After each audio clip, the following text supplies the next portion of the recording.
ناظرین، تحریک لبیک پاکستان نے مولانا سعد حسین رضوی کو ان کی جماعت کی شورا نے ان کے والد علامہ خادم حسین رضوی کی وفات کے بعد نیا امیر بنا دیا ہے۔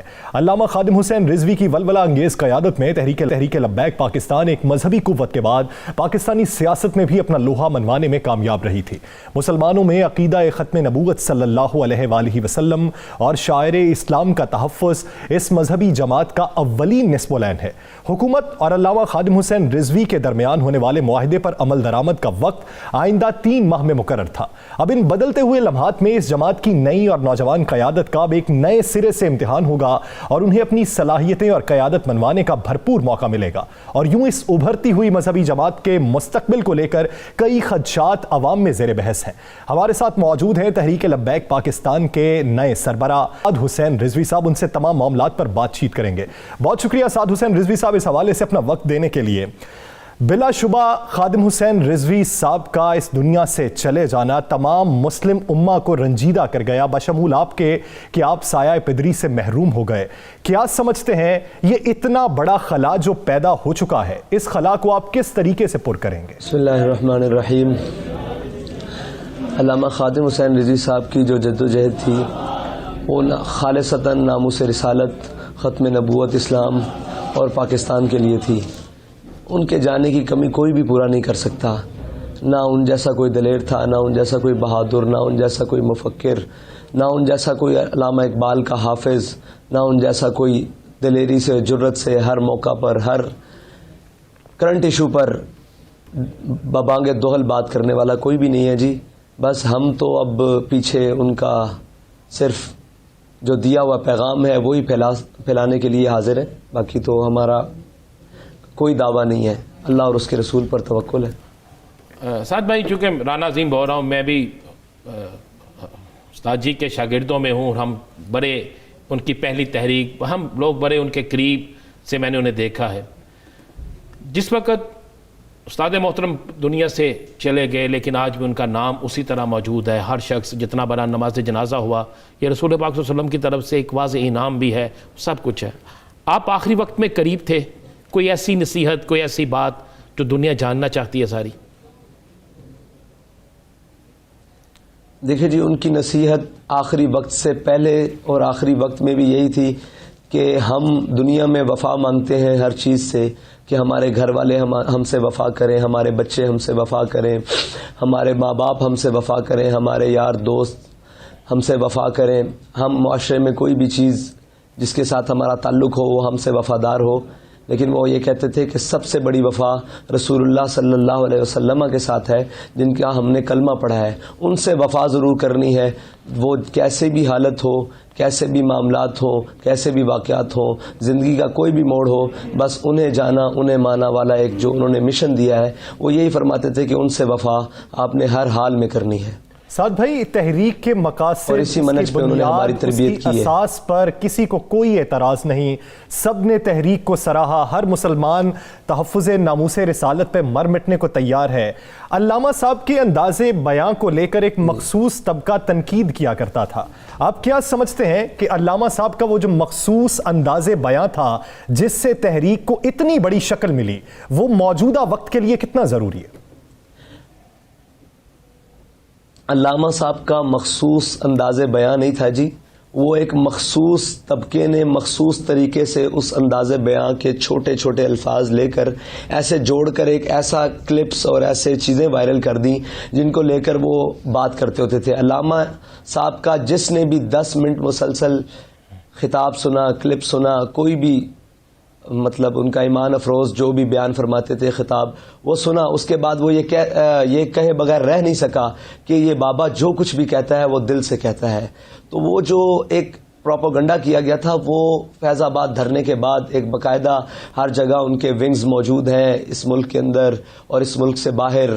انہوں نے اپنا ایک سوشل میڈیا کے ذریعے وہ ایک کلپس خاص قسم کے ان کو آگے پیچھے جوڑ کر وہ بیان کیا گیا۔ ورنہ ہمارا مقصد تھا جوش خطابت بڑی اچھی تھی، وہ ایسے تھے کہ ان کے جوش خطاب، ہم یہ نہیں کہہ رہے، ہم یہ کہہ رہے ہیں کہ ان کے جوش خطابت سے ہر شخص بیٹھا ہوا لبیک لبیک کے نعرے لگاتا تھا، ایک خاص تاثیر تھی ان کی زبان میں، ایک خاص بالکل جی۔ وہ اتنی سی بات تھی کہ جو دل سے جو بات نکلتی ہے اثر رکھتی ہے، اور بابا جی نے ہمیشہ دل سے بات کی ہے، بالکل ایسے ہی ہے.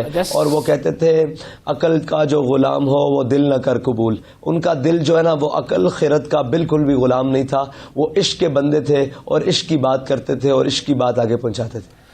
سعد بھائی، بابا جی جب فیض آباد سے واپس آئے بیمار تھے؟ جی، فیض آباد سے جب فیض آباد کے لیے گئے تب بھی بیمار تھے، اور جب فیض آباد سے واپس آئے تو تب بھی بیمار تھے. تو اس وقت گھر میں آپ نے رکھا انہیں، آپ ہی چونکہ آپ ہر وقت بابا جی کے ساتھ تھے اور آپ کی بڑی خدمات ہے اس تحریک کے لیے، اور والد تو وہ آپ کے تھے لیکن آپ ایک کارکن بھی تھے. نہیں، میرے والد محترم تھے جی. میں ایک ان کا ادنا ترین کارکن کی حیثیت سے ان کے ساتھ رہا ہوں، اور ان کو گھر پر اس لیے رکھا کہ نارمل بخار جب بھی ان کو ہوتا تھا تو کافی دیر ہوتا تھا، لمبا بخار ہوتا تھا، 10-12 دن کا بخار ہوتا تھا. تو اسی وجہ سے کہ بخار ہے نارمل، اتر جاتا تھا پھر دوبارہ ہو جاتا تھا، اتر جاتا تھا پھر دوبارہ ہو جاتا. اس کے علاوہ ان کی طبیعت میں کسی قسم کی کوئی خرابی نہیں تھی، نہ ان کی چھاتی بند تھی، نہ ان کا سانس بالکل کلیئر آ رہا تھا، کیونکہ میں تو آخری لمحوں تک بالکل ساتھ رہا ہوں. میرے سامنے سارے معاملات تھے، بس اللہ تعالیٰ نے ان کا اتنا وقت مقرر لکھا ہوا تھا، اور وہ اتنے قلیل وقت میں اتنا بڑا کام کر کے چلے گئے. بس یہ اللہ تعالیٰ کے سعد بھائی، کہا یہ جاتا ہے کہ جنازوں سے لوگ پہچانے جائیں گے. علامہ صاحب تو پہچانے گئے، دنیا نے دیکھ لیا. سعد حسین رضوی علامہ خادم حسین رضوی سے کس حد تک مختلف یا کس حد تک مشترک ہے؟ علامہ مطلب خادم حسین رضوی سے میں مختلف، میں تو ان کا ادنا کارکن ہوں. میرا ان سے کسی بھی معاملے، ان کے کسی بھی لفظ اور کسی بھی جملے اور کسی بھی قسم سے کوئی اختلاف نہیں ہے. انہوں نے جو کہا وہ بالکل درست کہا، اور میں اس کا امین ہوں. اللہ تعالیٰ ہم پر کرم فرمائے گا انشاءاللہ. کوئی مسئلہ ہی نہیں ہے. ان کا سیاسی منہج ہو، ان کا سیاسی ویژن ہو، ان کا جو بھی ناموس رسالت اور ختم نبوت پہ ہو، اس پر کسی قسم کا کسی دو رائے ہے نہیں، بلکہ امت کی کوئی دو رائے نہیں ہے. میں تو پھر ان کا خون ہوں، ان کا غلام ہوں، ان کا نوکر ہوں، ان کا ادنا کارکن ہوں. ایک انہوں نے مجھے ذمہ داری دی تھی، وہ ذمہ دار تھا میں. سعد بھائی، وقت گزر گیا، بہت بڑا صدمہ ہے. اس صدمے کو، اس خلا کو پور ہوتے ہوتے کئی سال بلکہ لگ جائیں گے، اور لوگ یاد کرتے ہیں. آج بھی ہم سوشل میڈیا پہ دیکھیں تو بابا جی، استاد جی جو ہیں خادم حسین رضوی صاحب، آج بھی انہی کی تقاریر چل رہی ہیں. جو کل نہیں سنتا تھا آج بھی سن رہا ہے. آنے والے دنوں میں آپ کا کیا پلان ہے؟ اس تحریک کو کس طرح آگے لے کر چل رہے ہیں؟ جی، میں نے داتا حضور کی بارگاہ میں یہ عرض کی تھی کہ اس تحریک کو ہم چاروں سمت سے بڑھائیں گے، اور جہاں تک ہماری آواز، بابا جی کی آواز پہنچی ہے، وہاں جا کر ہم ان کے نظریات کی مطلب چھڑکاؤ کریں گے، لوگوں کو بتائیں گے کہ بابا جی کا اصل مقصد کیا تھا. انہوں نے خود، ان کا ایک کلپ آج کل بہت چل رہا ہے کہ بھائی نہ آپ نے ہمیں کچھ دینا ہے نہ ہم نے آپ کو کچھ دینا ہے، ہم تو ایک آپ کو وفا کے رستے پر چلانا چاہتے ہیں. اس وفا کے رستے پر آپ آ جائیں اور ہمارے ساتھ مل جائیں، بس اسی وفا کے رستے پر انشاءاللہ ہم چلیں گے. سعد بھائی، فیض آباد دھرنے کے موقع پر دھرنا جو منسوخ کیا گیا، حکومت کے ساتھ جو ایگریمنٹ ہوا، ان شکوں پر 3 مہینے کا وقت ہے. الٹیمیٹم اگر ان شکوں پر عمل درآمد نہیں ہوتا تو پھر کیا پلان ہوگا؟ دیکھیں جی، ہمارے ساتھ بحیثیت مسلمان جب ہم ان کے سامنے ہمارے شورا کے اراکین بیٹھے تو انہوں نے ہم سے زیادہ اپنے عشق رسول کا اظہار کیا. انہوں نے کہا جی ہم مسلمان ہیں، ہم عالمی سطح پر حضور کے عزت و ناموس کے قانون کے لیے بات کر رہے ہیں، ہم اس کو اپنی پارلیمنٹ میں لائیں گے. اور میں یقین رکھتا ہوں، اور اس بات پر میرا پختہ یقین ہے کہ جب یہ بل پارلیمنٹ میں آئے گا تو پارلیمنٹ میں کوئی بھی ایسا شخص نہیں ہے جو اس بات کی مخالفت کرے گا کہ فرانس کے سفیر کو یہاں سے نکالا جائے. اور جب یہ قانون پاس ہو جائے گا تو ان کے پاس مکرنے کی یا پیچھے ہٹنے کی یا روگردانی کرنے کی یا لنگر آن کرنے کی کوئی صورت ہی باقی نہیں بچے گی. یہ جب جیسے ہی آئے گا انشاءاللہ ہم خود تمام پارلیمنٹیرینز کے پاس کوشش کریں گے، ان کو جائیں اور ان کو بتائیں کہ یہ مسئلہ کیا ہے. یہ مسئلہ ناموس رسالت کا ہے، آپ کو آپ کی MNA شپ مبارک، آپ کو آپ کے تمام TA DA ساری چیزیں مبارک، لیکن حضور کی عزت کے لیے ہم آپ کے پاس ایک بات لے کر آئے ہیں کہ جیسے ہی یہ بل یا قانون جو بھی چیز ہے اس کو گورنمنٹ کسی بھی سطح سے لے کر اس کو پارلیمنٹ میں لائے تو آپ اس کی بھرپور حمایت کریں. تو ان کے پاس کسی قسم کا روگردانی کا کوئی رستہ بچا نہیں ہے. اور میرے آقا مولا صلی اللہ علیہ وسلم کا فرمان علی شان ہے کہ مومن بزدل تو ہو سکتا ہے، جھوٹا نہیں ہو سکتا.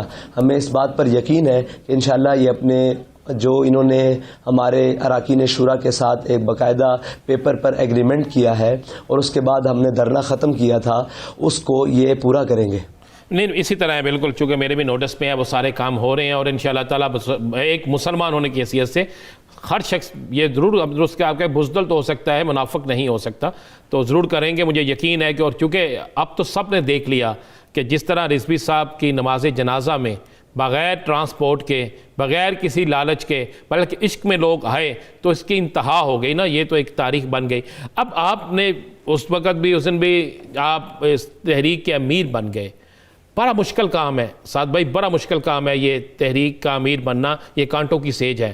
تو کیا آپ اس کے لیے ذہنی طور پر تیار تھے، مجبور کیا گیا، یا ایک مشن سمجھ کر اس کو آپ نے قبول کر لیا؟ دیکھیں جی، میں امیر بنا نہیں، مجھے بنا دیا گیا. اور ذہنی طور پر تو ہم نے کبھی سوچا ہی نہیں تھا کہ بابا جی کے بغیر، اپنے امیر محترم کے بغیر، اپنے قائد، اپنے مرشد کے بغیر کبھی ایک زندگی میں سانس بھی لیں گے. لیکن اللہ تعالیٰ کی رضا کے ساتھ ہم راضی ہیں اور بہر صورت راضی ہیں اور ہر طرح سے راضی ہیں. اللہ تعالیٰ نے یہ دن دکھا دیا. ان کے مشن، ان کی بات، ان کی جو بھی نظریات ہے، اس کے اوپر لوگوں نے بہتر جانا کہ ہم پیراداری دے سکیں گے، سعد اس بھائی پر کھڑے ہو سکیں گے، آپ کے اس کو منصب آگے کے لے کے حوالے چل سے سکیں بہت گے. سی باتیں ہو ہمارے رہی ہیں جو کندھوں آپ پر نے وہ ذمہ داری کلیریفائی رکھ کر دی گئی دی اور ہم ہیں. اس کو آپ نے بھی کہا کہ آپ منصب سنبھالنے کے لیے تیار نہیں تھے، لیکن شورا نے فیصلہ کیا، سر تسلیم خم کیا. اب آپ کی قیادت میں وہ جو دھڑے بٹے ہوئے تھے، ان دھڑوں کو جوڑنے کے لیے کیا اقدامات کریں گے؟ دیکھیے جی، یہ مسئلہ جو پارٹی سطح پر ہے، یہ کوئی بھی فیصلہ جو ہوگا یہ ہماری شورا کے فیصلوں کے بعد ہوگا، ہماری شورا کی مشاورت کے بعد ہوگا. اس کے بعد انشاءاللہ ہم دیکھیں گے ہمیں کس طرف جانا ہے، کس کے پاس بیٹھنا ہے، کس کو بلانا ہے اور کس کے ساتھ چلنا ہے. سعد بھائی ایک آخری سوال، کوئی ایسی یاد آپ کی آخری دم تک آپ ساتھ تھے، کوئی ایسی بات، کوئی ایسی چیز جو آپ بتانا چاہتے ہو، کوئی ایسی وصیت جو آپ بتانا چاہتے ہیں؟ دیکھیں، وہ ہے میرے والد محترم کا اسباب پر نہیں، مسبب الاسباب پر نظر رکھنا. یقین جانیے زندگی کے کسی بھی مرحلے میں، کسی بھی شعبے میں، کیسے بھی وقت میں، کیسی بھی حالت میں، جب بھی کبھی ان سے اس حوالے سے بات ہوئی تو وہ علامہ اقبال کا ایک ربائی ہے وہ سنایا کرتے تھے. جب میں ان سے کہا کرتا تھا کہ یہاں پیسے نہیں ہیں، یہاں کھانے کو نہیں ہے، یہاں بیٹھنے کو نہیں ہے، یہاں مہمان آتے ہیں ان کو فیسیلیٹیٹ کرنے کے لیے کوئی چیزیں نہیں ہیں، تو آپ فرماتے تھے اگرچہ زر بھی ہیں جہاں میں قاضل حاجات، جو فقر سے میسر ہے تبنگری سے نہیں، سبب کچھ اور ہے تو جس کو خود سمجھتا ہے، زوال بندہ مومن کا بے زری سے نہیں. اور امید آخری شعر کرتے فرماتے ہیں، تھے، خواہش رکھتے ہیں، دعا کرتے ہیں کہ آپ لاہور کے افکار اور فلسفے کو جسے خادم صاحب نے آگے بڑھایا، آپ بھی آگے بڑھائیں. بہت سی نیک خواہشات اور نیک تمنائیں آپ کے لیے ہیں.